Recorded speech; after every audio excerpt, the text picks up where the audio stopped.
오늘 목사님께서 짧게 성경 강의를 해주셨는데 크게 은혜 받았습니다. 그 역대하 7장에 나오는 그 말씀은 제가 참 좋아하는 말씀인데요. 들을 때마다 새로워요. 진짜 우리 크리스찬들이 항상 마음을 겸손하게 하고 죄로 회개하고 하나님의 뜻을 구하는 기도를 한다면 우리 인생에 결코 실패가 없고 하나님께서 어떤 역경이 와도 우리를 그 역경에서 구해 주실 줄 믿습니다. 사람이 살다 보면은 여러 가지 위기가 오는데 건강의 위기가 오죠. 저는 제 직업이 의사니까 병원에서 어떨 때는 뭐 30명, 막 40명 너무나 많은 병자들이 몰려오는데 어떨 땐 너무 힘이 들어요. 진짜 다 잘해드리고 싶은데 어떨 땐 몸도 피곤하고 앞에서 막 기다린다고 아우성치고 막 그럴 때는 정말 막 마음이 막 불안해지고 그러는 거예요. 한 개라도 더 가르쳐주고 싶은데 너무 안타까운 거예요. 근데 생각을 해보세요. 어떻게 5분, 10분 만에 이 사람이 살아온 인생이 40년, 50년 동안에 그 잘못된 습관과 나쁜 거 먹고 해서는 안 될 거 하고 온갖 원망과 각종 그 스트레스, 정신적 문제 뭐 그런 걸로 가득 찬 그 한 인생의 그 잘못된 인생을 어떻게 5분에서 10분 만에 완전히 그거를 깨닫게 해줄 수 있는 그런 방법이 없더라고요. 그게 참 안타깝더라고요. 그렇다 해서 환자 하나 붙잡고 1시간 동안 뭐 건강 강의를 할 수도 없는 거고요. 그렇게 해서 뭐 책을 써볼까 했는데 그러자니 또 책을 쓰려면 시간이 있는데 시간이 없죠. 그래서 오늘 이 건강 세미나를 초대해 주신 우리 목사님께서는 참 굉장히 지혜로우신 목자구나 하는 걸 느꼈습니다. 사실 여러분들에게 굉장히 중요한 것은요. 바른 진리를 전해주는 사람이에요. 저는 의사나 목사나요. 한 가지 공통점은요. 하나님의 뜻을 이해해서 하나님의 뜻을 실행하는 그런 대리자 역할을 해야 된다고 생각합니다. 진짜 영혼 사랑해야 되고 무엇이 옳은 것인지 무엇이 잘못된 것인지를 가르쳐줘야 되죠. 우리 목사님께서는 이미 영적인 부분 여러분들한테 너무나 잘 설명해주고 있으시니까 너무 여러분들이 축복받으셨다고 저는 그렇게 생각하고요. 오늘 저는 좀 건강에 집중을 해서 어떻게 사는 것이 건강으로 가는 것이고 어떻게 사는 것이 망하는 길인가, 즉 병들어서 단명하고 고통 중에 살게 되는 것인가, 그거에 대해서 좀 가르쳐 드릴게요. 우리는 선택을 해야 됩니다. 신명기서에 나오죠. 너와 네 자손이 복을 받기 위해서 이렇게 선택하면은 이렇게 선택하고, 그리고 또 반대로 이런 짓을 하면은 다 저주를 받는다, 그 말이 나오죠. 그러니까는 하나님을 믿는 우리 신도들은 하나님의 법을 잘 알아야 돼. 이 사회에서도 법을 잘 지키는 사람들은 무리가 없게 살지만 법을 모르고 막 어기게 되면은 비록 내가 몰라서 한 거지만 법 앞에서는 내가 몰랐다는 게 변명이 안 되더라고요. 예. 모르는 것도 죄더라고요. 물론 알고 짓는 것보다는 좀 덜하지만, 그래서 오늘 여러분들한테 바른 지식을 좀 전해주려고 그러거든요. 이 사실 건강 세미나 한다는 게 쉽지가 않습니다. 이게 너무나 많은 그 부분을 얘기해야 되는데 이건 뭘부터 얘기를 해야 되는가?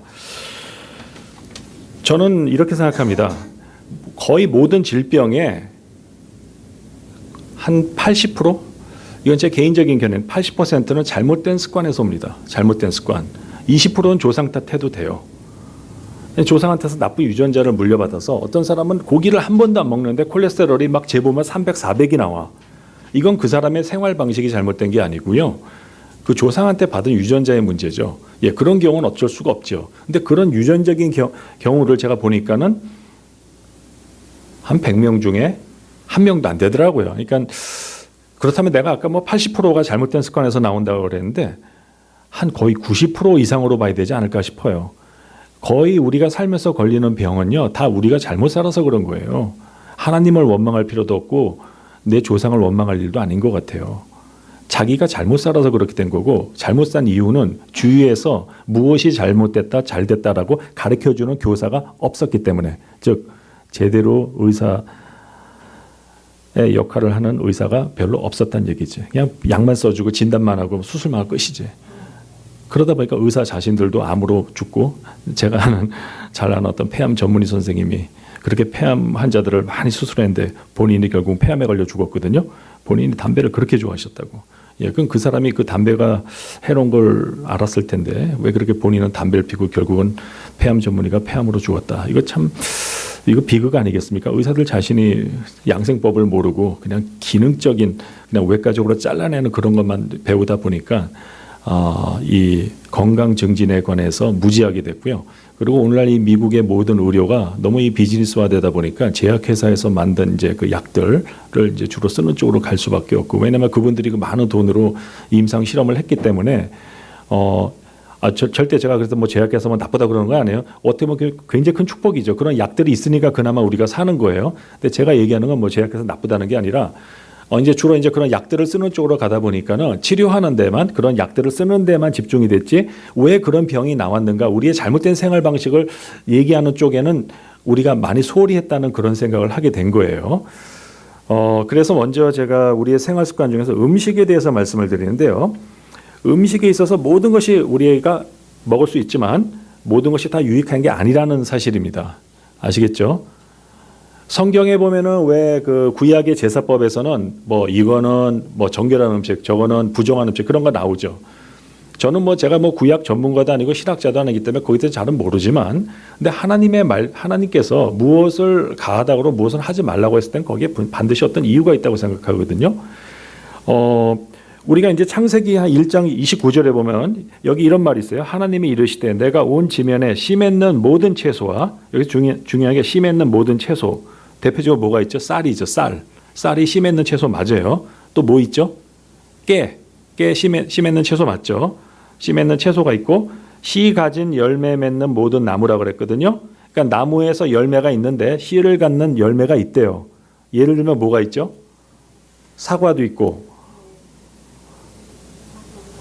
배. 더 중요한 거 몇 개 말씀드리면 구기자도 있죠. 구기자. 그것도 씨 맺는 열매. 한국에 많이 있어요. 오미자도 있고. 하나님이 주신 씨 맺는 열매 가운데는 여러분들의 건강에 대단히 유익한 것들이 많이 있거든요.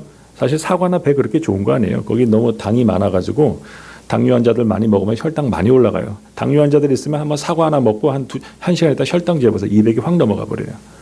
예. 과일에는 과당이 많이 들어있거든. 과당은 당뇨 환자한테 별로 좋은 건 아니야. 근데 그게 굉장히 맛있거든. 자, 여기 보니까 하나님이 이르시되 내가 온 지면에 씨 맺는 모든 채소와 씨 가진 열매를 맺는 모든 나무를 너희에게 주노니 너희의 먹을거리가 되리라. 씨 맺는 모든 채소에 대표적으로 쌀이 있고 제가 한 얘기 잘 드세요. 쌀이 굉장히 중요합니다. 옛날에 밥이 인삼이라고 들어봤죠. 여러분 남자들 정력할 때 그 정자 한자로 쓰면 어떻게 쓰는지 아세요? 쌀미자에다 풀을 청자야. 여러분 그 정력이란 말 들어봤죠? 하도 요즘 뭐 정력이 좋다면 뭐 별거 다 먹잖아요. 그러니까 저는 이제 현대의학을 전공했는데 저는 이 동양의학도 다 독학을 했어요. 얼만큼 독학을 했냐면은 거의 뭐 한방 웬만한 천박을 다 외울 정도예요. 근데 미국에 와서는 주로 과학적인 거에만 집중을 했어요. 그래서 저는 이제 동양의학이 참 좋은 건 많더라고요. 동양의학은 뭐가 좋냐면 씨 맺는 모든 채소, 씨 가진 열매 맺는 나무 중에서 뭐가 좋으냐? 그게 집대성된 게 한의학인 것 같아요. 그죠? 예. 그래서 내가 오늘 이 짧은 시간에 모든 걸 다 가르쳐 줄 수가 없는데 갑자기 쌀 얘기를 하니까 아니 그럼 뭐 밥 안 먹는 사람이 있나?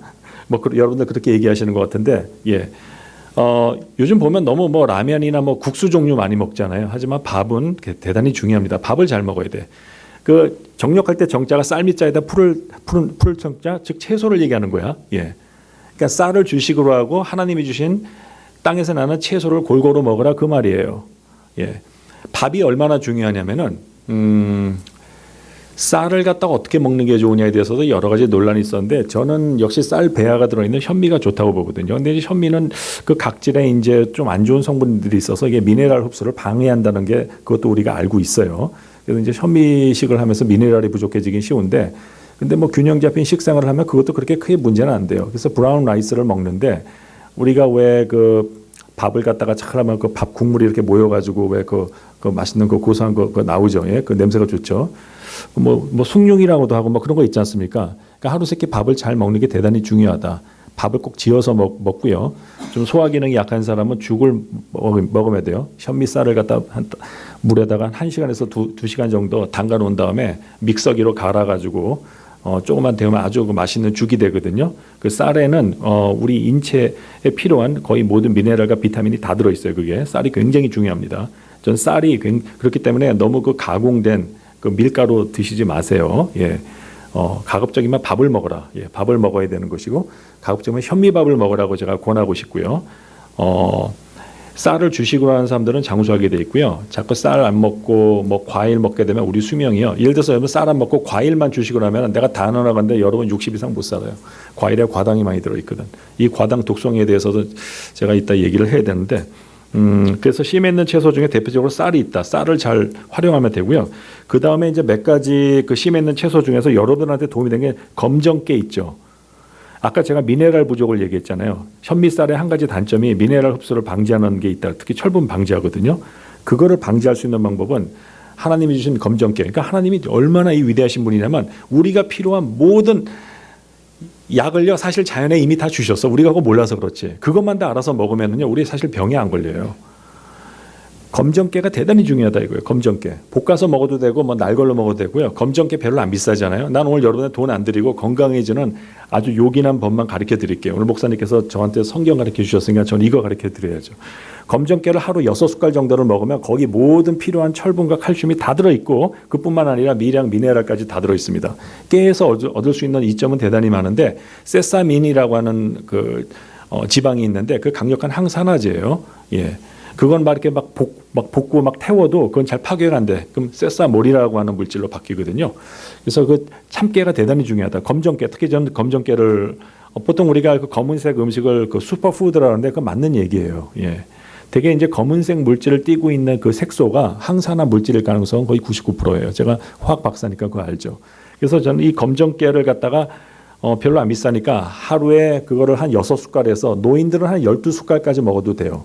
그러면은요 칼슘도 필요가 없어요. 왜 칼슘 거의 다 들어있는데 철분 모어된 이너프예요. 아연, 뭐 구리 필요한 미네랄 거기 다 들어있습니다. 예.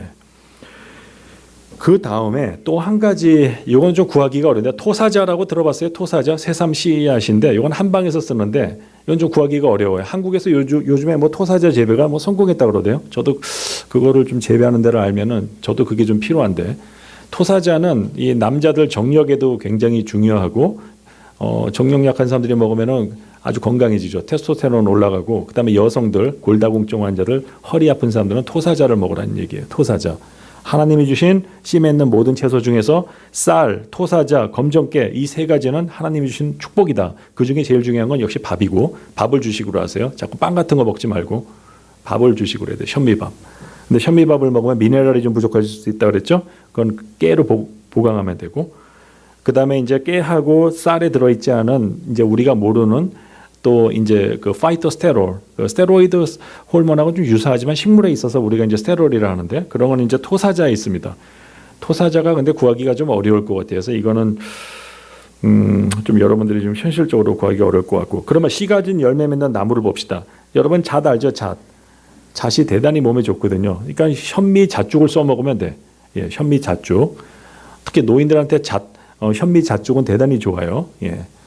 그래서 그 잣을 갖다가 잣에는요 그 미네랄이 또 거의 굉장히 많이 들어 있고요. 필수 지방이 그렇게 많이 들어 있어요. 그래서 잣을 여자들이 많이 먹게 되면 한 달만 지나면 피부가 그렇게 고와져요. 예. 그러니까 잣은 정말 천연 피부 미용제이면서 강장제고 대부분 체질에 관계없이 먹을 수가 있어요. 그 다음에 구기자 얘기했고요. 구기자는 여러분들이 구하기가 쉬운데 요즘 그 농약들을 많이 뿌리거든. 만약 국산을 구할 수 있으면 구기자를 갖다, 구기자는 시골에 가보니까 구기자 나무가 있더라고요.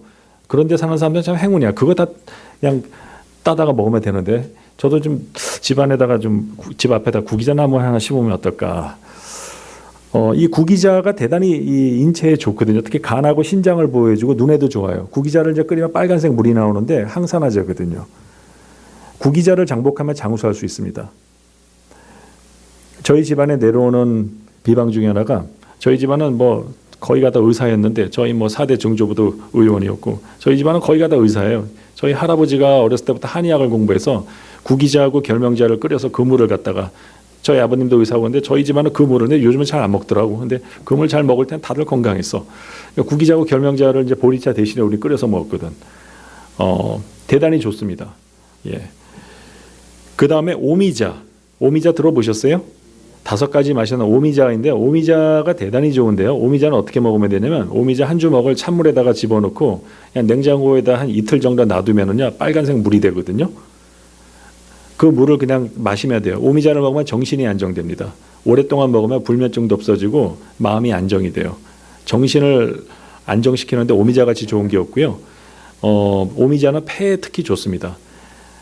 폐가 약해서 잦은 기침이 많은 사람, 알러지, 천식 체질들, 오미자를 갖다가 장복하세요. 이거 말고도 굉장히 많은데 이거 다 얘기하려면 오늘 하루 종일 얘기해도 못하거든요. 여러분들이 토사자만 빼고, 토사자는 지금 생각해보니까 구하기가 어려운 것 같아요. 저는 집에 좀 있는데 여러분들은 아마 구하기 어려울 겁니다. 토사자 빼고 나머지는 다 구할 수 있거든요. 심에 있는 모든 채소 중에 쌀, 뭐 참깨, 검정깨 이거 구할 수 있고, 씨 가진 열매 맺는 나무 중에 잣나무, 구기자나무, 오미자나무 이거 말씀드렸고요. 가급적이면은요. 그다음에 기름을 얘기해. 기름. 우리 기름에 튀겨서 먹잖아요. 여기서 모든 병이 다 오는 거야. 여러분 올리브유라고 들어보셨죠? 성경에 감람유예요. 인체에 가장 안전한 기름은 감람유밖에 없다고 저는 생각합니다. 그건 제가 의사로서 확신을 하는 게, 감람유, 올리브유에는 올릭 애시드라는 게 있거든요. 올레인산인데 이게 혈압을 낮추는 작용을 하고요. 불에 태웠을 때 가장 산화가 덜 되는 구조를 갖고 있고, 또 감람유에는 항산화 성분이 굉장히 많이 들어있어요. 그래서 여러분들이 버진 엑스트라 올리브 오일을 딱 보면은 컬러가 약간 그린 빛깔이 나고, 그거를 이렇게 한번 먹어보세요. 그러면 약간 그 매운맛이 느껴져야 되거든. 그건 좋은 거야. 그 매운맛이 안 느껴지면 그건 항산화 성분이 부족한 거고, 올리브유로 요리를 하세요. 사람을 건강하게 하는데 세 가지가 있거든요. 이탈리안 음식에서 세 가지가 뭐지? 갈릭, 마늘, 올리브유, 그다음에 포도주야. 포도주를 먹으면 안 돼요. 술 취하면 안 돼. 내가 이제 술에 대한 얘기도 할 건데, 지금 여기 크리스찬들 중에 알코올 중독자들 많거든. 술 먹으면 안 됩니다. 예. 술 먹고 회개하면 예수 믿고 구원받을 수는 있지만, 대신 여러분 살아생전에 몸이 고생해요. 자손들한테 굉장히 고통을 주는 거기 때문에 술은 입에 대면 안 되는데, 근데 그 술을 잘 활용하면 그게 또 약이 돼. 그걸 제가 이제 가르쳐 드릴게요. 좀 이따가. 먼저 기름 얘기를 해야 되는데, 올리브유를 드시고, 근데 올리브유가 비싸더라고요. 제가 요즘에 요리에 빠져서 제가 요리를 다 하거든요. 집에서. 제가 만든 요리를 먹고 나서부터 저는요, 체력이 한 3배는 좋아진 것 같아요. 그러니까 그동안 밖에서 먹은 음식이 거기다 못들을 집어넣고 무슨 기름을 썼는지. 애들도 그거 제가 만든 파스타 요리를 요즘 며칠 해줬더니 애들이 완전 싹 달라졌어. 음식이 너무 중요한 거야. 의사인 제가 요즘에 요리 학교를 만들던가 아니면 음식점을 만들어서 사람들한테 요리를 가르쳐 줘야 되겠다는 생각을 해요. 왜? 요리할 줄도 모르고 뭐가 좋은지도 모르고 아무거나 막 주워 먹으니까. 하나님이 아무거나 먹지 말라 그랬다고. 부정한 게, 정결한 게 있는 거예요. 정결한 것만 먹으세요. 내가 지금 구약의 율법 얘기하는 게 아니고, 왜냐하면 여러분들 건강을 위해서 하는 얘기예요. 돼지고기 먹지 마세요. 돼지고기 굉장히 좋지 않습니다. 돼지는요, 짐승 중에서 이 땅에 있는 모든 거 다 먹어요. 돼지에서 변수에서 키워. 사람은 그런 걸 먹는다고. 성경에 난 왜 하나님이 돼지고기를 먹지 말라는지 모르지만, 아무튼 건강적인 의의로 보자면 돼지에는 그 삼겹살, 그 기름 많잖아요. 한국 사람들 좋아하죠. 한국 사람 소주하고 돼지 삼겹살 많이 먹죠. 40대 그렇게 중풍이 많은 거야. 일주일에 하루를 거룩하게 안식일로 지켜야 되는데 안식 안 하고, 주말에 돼지고기 먹고 소주 먹고 유흥과 향락으로 일삼으니 대한민국에 중풍이 많고 우울증 많고 자살이 세계 1위, 음란하고 다 잘못된 생활 습관들. 그런 인간들을 보고도 다 천국 간다고 목사가 아무 얘기도 안 해. 막 야단을 쳐야 되는데. 크리스찬 절대 그렇게 살면 안 돼. 함부로 아무거나 먹어도 안 돼. 내 몸이 성전인데 어떻게 여기다 돼지고기를 먹고 여기다 소주를 집어넣고 음란한 짓 하고 그래요. 큰일 납니다. 여러분 성령 받아 성령 소멸돼요. 큰일 나 진짜. 끝까지 두렵고 떨리는 마음으로 구원을 이뤄야지. 아무거나 먹어도 안 돼. 예수를 사랑하고 하나님을 정말 경외하는 사람이라면 아무거나 먹어도 안 되고 아무렇게나 행동해도 아무거나 옷 입어도 안 돼요. 진짜. 저는 무슨 얘기하다 갑자기 이런 얘기가 나왔지. 기름 얘기하다 그랬네. 기름. 올리브유를 써야 되는데 올리브를 갖다가 어떻게 하면 건강식이 되냐. 여러분 마늘 있죠? 올리브유를 갖다 가열시킨 다음에 마늘을 갖다가 칼등을 이렇게 놓고 콱 찍으면 이게 마늘이 퍼져요. 예. 그럼 마늘이 완전 가루가 된 것보다 그게 나아. 왜냐면 마늘 갈아놓은 거 오래되면 그것도 산화되거든. 생마늘을 갖다가 완전 요리 강의하고 있네. 으깨가지고 그걸 올리브유에다가 놓고 한 5분 정도 가열을 하면 마늘에 있는 그 진액이 올리브유로 빠져나오거든요. 그게 이제 이탈리 파스타 잘하는 데 가면은 그 마늘을 이용해서 올리브유가 굉장히 맛이 있어요. 거기다가 이제 파스타 국수 넣고 이제 볶아버리면 국수 자체가 맛있거든. 그게 이제 갈릭 이제 링기니가 되는 거지. 그래서 그 올리브에다가 꼭 마늘이 들어가야 되고요. 그 마늘의 그 나쁜 냄새나 그런 게 다 없어져요. 예. 한 가지 더 여기서 팁을 가르쳐 드리면 비타민 스토어에 가면 바이타민 E 있죠. 400단위 정도라 하나를 거기다 딱 깨서 집어넣어. 프라이팬에다가 만약에 1인분이면 1개, 2인분이면 2개. 저는 보통 우리 가족 수대로 한 4개를 딱 집어넣거든요. 그러면 그 기름이 가열될 때 바이타민 E가 항산화제로 작용하기 때문에 올리브유에 있는 많은 항산화 성분들을 보존해 줄 수가 있어요. 비타민이 굉장히 싸요. 한 달분 아마 한 $5도 안 할 거래요. 예, $5 비타민이 다 있어야 돼. 기름으로 튀길 땐 그거 다 꼭 집어넣어야 돼요. 또 한 가지 종류는 양파를 거기다 집어넣어도 좋고요. 그래서 이제부터 기름을 바꾸세요. 식용유 쓰지 말고 올리브유 쓰세요. 근데 죄송해요. 올리브유 좀 비싸더라고. 식용유보다 2배 하는데 뭐 건강을 위하자면 그 정도 투자는 하셔야죠. 예. 특히 당뇨 환자들, 순환기 계통에 문제 있는 사람들은 무조건 올리브유 써야 되고 고혈압 환자는 100% 올리브유만 써야 돼. 아마 그것만 해도요. 혈압이요. 한 10 정도 떨어질 거야. 평소 혈압약 3개 먹는 사람 아마 2개로 곧 줄이게 될 겁니다. 막 의사한테 아이고 이제 혈압약 먹고 막 혈압이 너무 떨어져요. 그런 말 나올 겁니다. 진짜로. 예. 이건 제 얘기가 아니고 최근에 PNSA라고 굉장히 좋은 저널에 나왔어요. 올리브유가 혈압을 떨어뜨린다는 작용은. 그래서 제가 강력하게 추천합니다. 그 다음에 신명기 12장 23절에 보면은 이런 말이 있어요. 다만 크게 삼가서 그 피를 먹지 말라. 피는 생명인즉 네가 그 생명을 고기와 함께 먹지 못하리니 하나님이 노아 홍수 이후에는 고기를 먹으라고 하셨어요. 고기를 허용합니다. 그 전에는 고기 안 먹었다고. 그 전에는 아까 얘기한 지면에 심에 있는 모든 채소와 씨 가진 열매를 먹었거든요. 근데 노아 홍수가 나고 나서 이제 기후 변화가 생겨가지고 땅이 우리가 원하는 만큼의 그 채소를 다 내주지 못하니까 할 수 없이 고기를 먹게 된 거죠. 그때 하나님이 고기를 먹는 건 좋은데 사랑하는 나의 자녀들이 꼭 요거는 조심해라 해서 기묘하게 말씀해 주신 게 피를 먹지 말라 그랬고 여기 25절에 보면요. 너는 피를 먹지 말라. 네가 이같이 여호와께서 의롭게 여기시는 일을 행하면 너와 네 후손이 복을 누리리라. 그리고 레위기 7장 26절에서 27절에 보면 너희가 사는 모든 곳에서 새나 짐승의 피나 모든 피든지 먹지 말라. 모든 피든지 먹는 사람이 있으면 그 사람은 다 자기 백성 중에서 끊어지리라. 그렇게 나왔거든요. 그러면은 이게 구약에만 적용되는 것일까? 신약 시대에는 음식에 있어서 자유가 많죠. 내가 절대 여러분들 보고 돼지고기 먹었다고 지옥 간다는 건 절대 아니니까 여러분 오해하지 말고 들으세요. 무슨 음식이든지 감사함으로 먹으면 돼요. 우리의 구원은 음식으로 결정되는 게 아니라 우리는 예수의 보혈로 구원받는 거지. 근데 제가 지금 얘기하는 건 여러분 건강 차원에서 얘기하는 거니까 오해하지 말고 들으세요. 난 여러분들 잘 되라고 얘기하는 거니까. 사도행전 15장 28절에 보면은 이건 예루살렘에 있었던 첫 번째 그 회의가 있었어. 그 당시 뭐냐면 이제 처음에 이제 그 크리스천 그러니까 기독교가 형성할 때 다 유대인들이었잖아요. 근데 이제 유대인 아닌 사람들이 이제 예수를 믿고 이제 예수를 믿는데 그때 이제 거기에 대해서 두 가지 이제 파가 있었죠. 하나는 이방인들도 예수를 믿으면 우리와 똑같이 유대인들의 모든 관습을 다 지키고 모세 율법을 지키게 된다는 이제 할례패가 있었고 또 하나는 그러지 말자라는 이제 그것과 싸움이 났어요. 근데 사도 바울은 그러면 안 된다 그랬거든요. 심지어는 할례를 받으면 그리스도께 헛되이 죽었다 그랬지. 그랬는데도 불구하고 이 사도행전 15장 28절 보세요. 성령과 우리는 이 요긴한 것들 외에는 아무 짐도 너희에게 지우지 아니하는 것이 옳은 줄 알았노니 29절에 보면 이 5가지는 신약 시대에도 그대로 적용해요. 이건 하면 안 된다고 이건 얘기를 한 거야. 우상의 제물 먹으면 안 돼요. 크리스천들은 제사상에 차려진 그런 거 있죠. 그건 먹으면 안 돼요. 그건. 그다음에 피를 먹으면 안 돼요. 피와 목매어 죽인 거. 짐승도 이렇게 목매어 죽인 거 있죠. 그 보신탕 쓰는 그 개들 보니까 옛날에 어렸을 때 막 목을 졸라서 죽이더라고. 그런 거 먹으면 안 돼. 왜 안 되는지 내가 나중에 가르쳐 드릴게요. 그거 먹으면은요, 우리가 굉장히 사납게 돼요. 우리 몸에 있는 자비심이 다 없어져 버려. 짐승이 그 죽을 때 목을 매면 굉장히 고통스럽거든. 그때 그 모든 저주와 한이 그 피에 다 나온다고. 그거를 먹게 되면은요, 순간 막 이렇게 힘은 날지 모르지만 사람이 혈기가 왕성해져요. 피 많이 먹는 민족은요, 아주 잔인한 민족이 됩니다. 피 많이 먹는 민족 어디지? 대한민국. 선지국 많이 먹잖아. 피를 그렇게 좋아해. 그러니 대한민국에 얼마나 잔인한 일들이 많이 생깁니까? 그 다음에 목매어 죽인 거 먹지 말라고 그랬고 음행을 멀리할지니 이에 스스로 상가면 잘 되리라 평안함을 원하노라.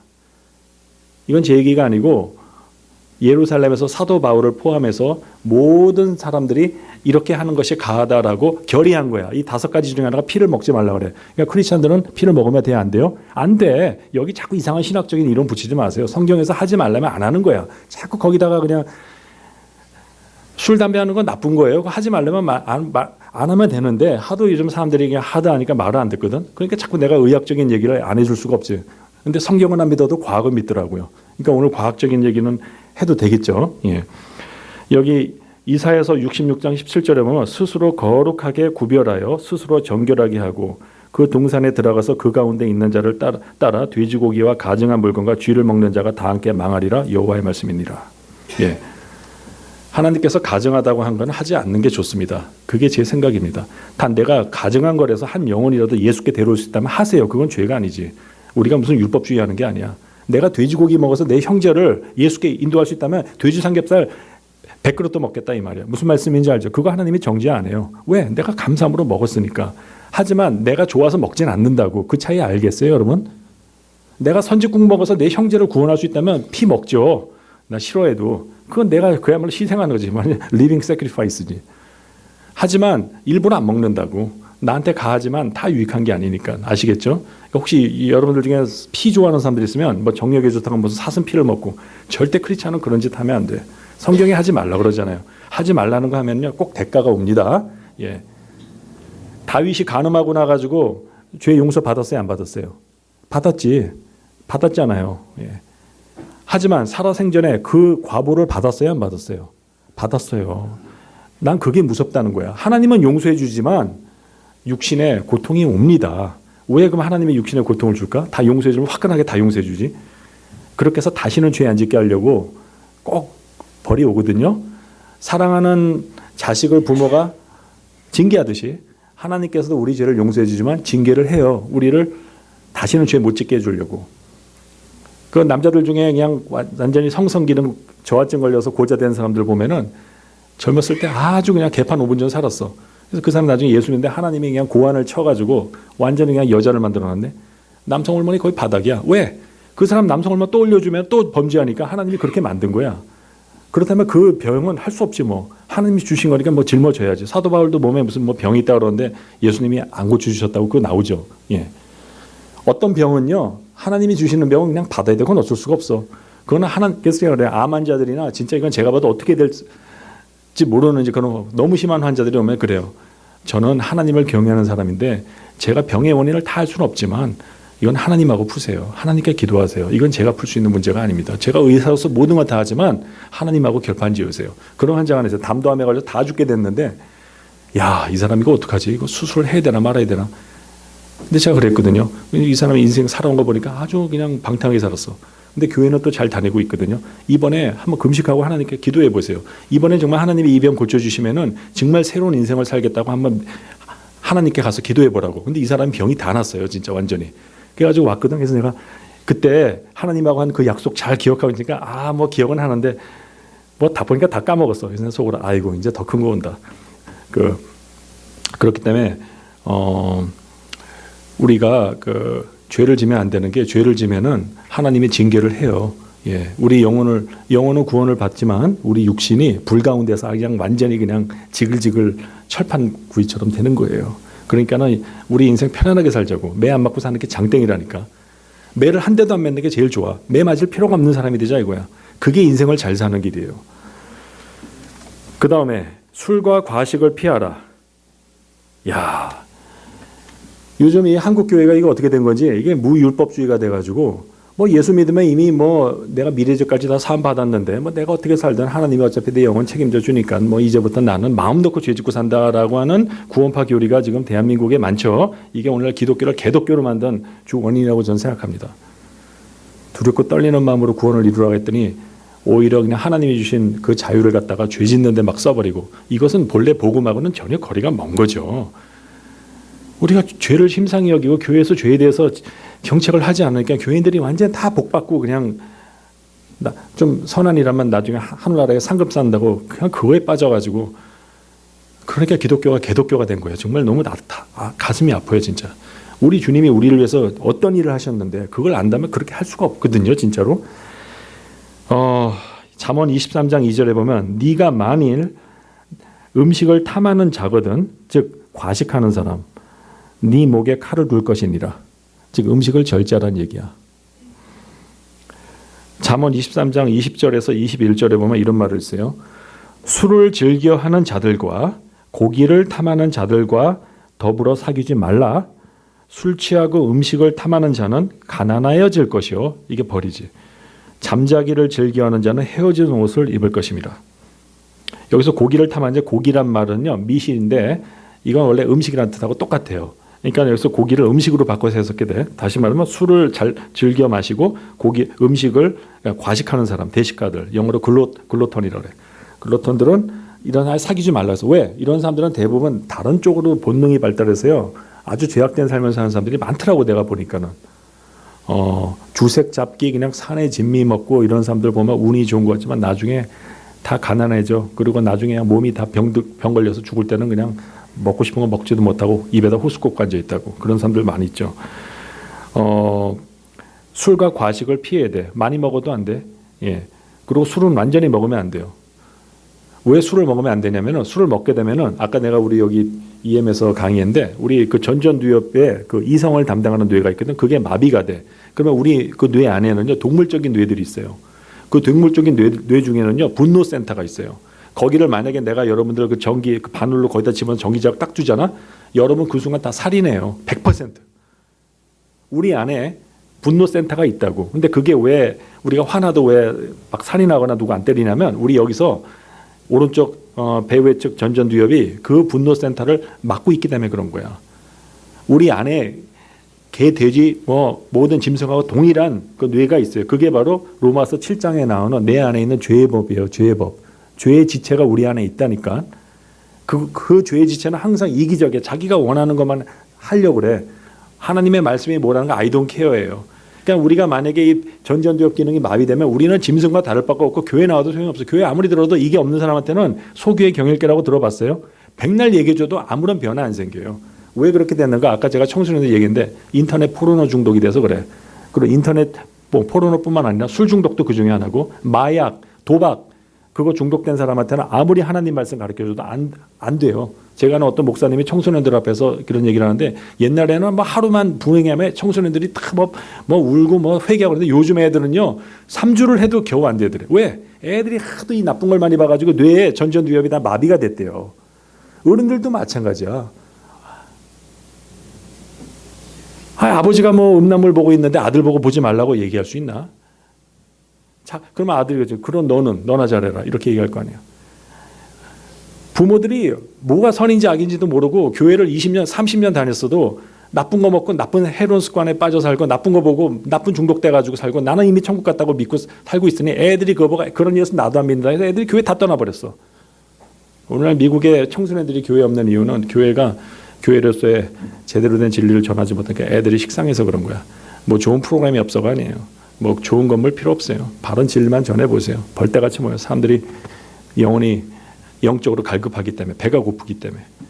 그런데 이제 그런 나쁜 거 중독된 사람들은 하나님 안 찾게 되죠. 이 기능이 완전 없어지죠. 그런 사람들은 그게 바로 양심에 화인 맞은 거예요. 그건 더 이상 구제가 불가능해요. 회개가 불가능한 상태까지 간다니까. 사탄이 노리는 게 바로 그거거든. 그러니까 사람들을 자꾸 중독되게 만들어. 술, 알코올 중독자들 중에 홈리스 된 사람 제가 알거든요. 너무 비참해. 근데 그 사람한테 가서 이런 얘기 했더니 막 내가 위로받으려고 하는데 그냥 이런 소리 한다고 야단쳤다고 열받아가지고